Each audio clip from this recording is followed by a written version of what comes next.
Hey, my name is Ronny. I'm an ATN Pro Staff member. Over the years, hunting hogs using night vision and thermal vision, I learned a few things. And usually when we take somebody out, there's just a few things I want to run them through just to make sure they get the best experience out of it. I'm going to start with the night vision setup. Back here I have a bolt action. It's an ATN X-Sight 4K Pro 5x20. At this point we have an ABL 1000 paired with it. That would be my long range setup and something I'm just now really getting into it more.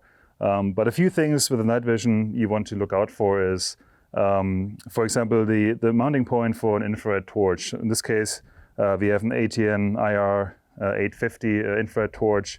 I've seen over the time, working with ATN and supporting some of the customers and talking to people in general, that they mount them on the side of the scope. So you would see that mounted sometimes on the handguard and the side rail, for example.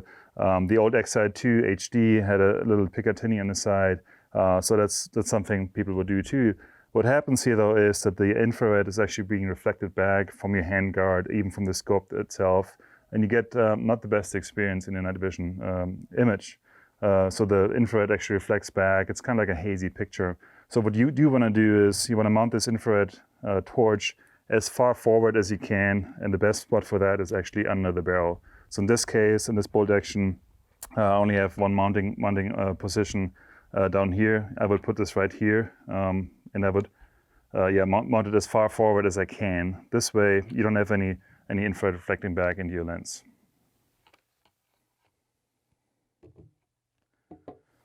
Now, when we talk about long-range infrared, something to think about is how long can your infrared actually reach, right? If you're talking about a 400 to 500 yard shot, if you're in an open field, chances are you probably get that far. But if you're in a spot where, like right now, we're here in Texas in the hill country, where you have a lot of vegetation, mesquite trees, or trees in general, you will have some infrared reflecting back at your scope, limiting the range, how far you can see out, how far you can see game or your target species.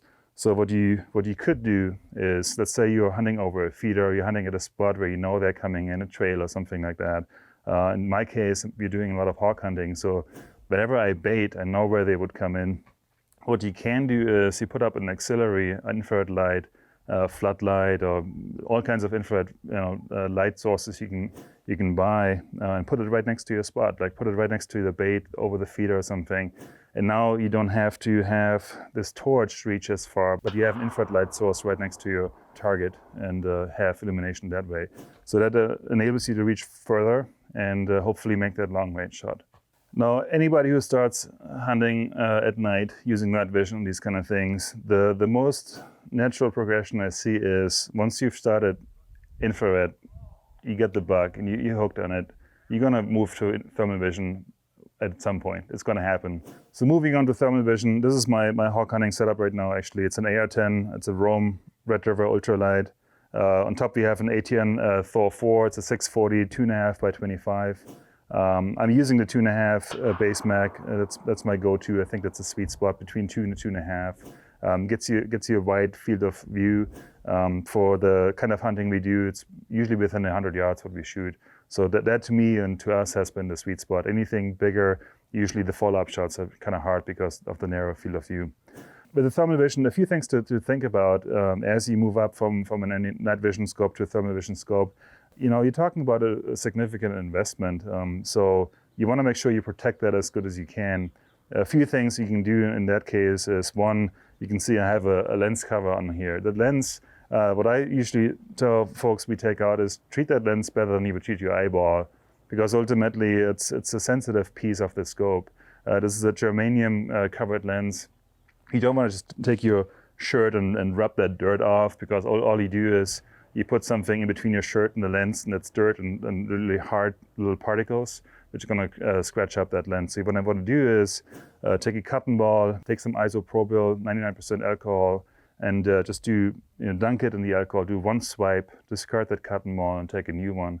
That way you don't risk that you have dirt caught in there and you scratch it all over the place. So you want to just keep that lens clean and treat it as good as you can. Another thing I tell people is when we're out in the field hunting, let's say with a group of 3 or 4, one common thing I have seen is when people try to get around people. I see them picking up the rifle, going up in the air, and coming back down. Two things about that. One, it's probably not the safest direction to point a rifle at. The safest direction, per gun safety rules, is you want to point it down. Dirt, is a good direction. Two, you don't want to point the scope at an extreme heat signature. So think about your old traditional night vision scopes, the traditional night vision tube. They would burn up during daylight, for example. It's a known thing. You want to cover that up during daytime. You only want to use it during nighttime. And actually, one of the advantages of the digital night vision, you can use it day and night. But with thermal vision, what you don't want to do is you don't want to point at an extreme heat signature. The most extreme heat signature we have on this planet is the sun. So it's good to create a habit, and the habit would be, if you want to move around somebody, you point it down, go around, and then up again instead of up and over. And that way you just don't risk to get a glimpse of the sun at some point. So that will make sure you can enjoy your investment for a long time, and it's going to be reliable for many hunts to come. And lastly, to improve the experience with thermal vision, it's probably something you can't control, but it's the weather. So if we go out and it's a humid night, your thermal image actually degrades. And it's something across the board with any thermal sensor you have out there. Humidity and weather conditions can affect your image quality. One of the best nights you can have is low humidity and a somewhat average temperature. So when the sun during the day heats up a lot of the trees and the rocks, those are usually the objects you see at night, and you're going to think for 5 seconds, is that a hawk or is it a rock? So low humidity is your friend. You can get some really good images out of these scopes. In this case is a 640 sensor. We also have the 384 sensor. And I must say that the image quality of the 384 is fantastic. The only difference really here between the 640 and the 384 is that you have a longer range. You can actually recognize and identify a target out there. So the way I usually put it is, you have three phases for thermal vision. You have detection, you have recognition, identification, and that's the big difference between the 384 and the 640. So the 640 is going to reach just a little further. But if you are into hawk hunting and most of your stuff is, let's say, in a high vegetation area, so you hunt between 100 and 200 yards, the 384 is going to be a great scope for you. So yeah, that is it for night vision and thermal vision. Just wanted to share some of the tips and some of the things I learned over the years of hawk hunting in Texas. Just want to make sure you guys have the best experience as you go out, and hopefully help us with the hawk population in the United States.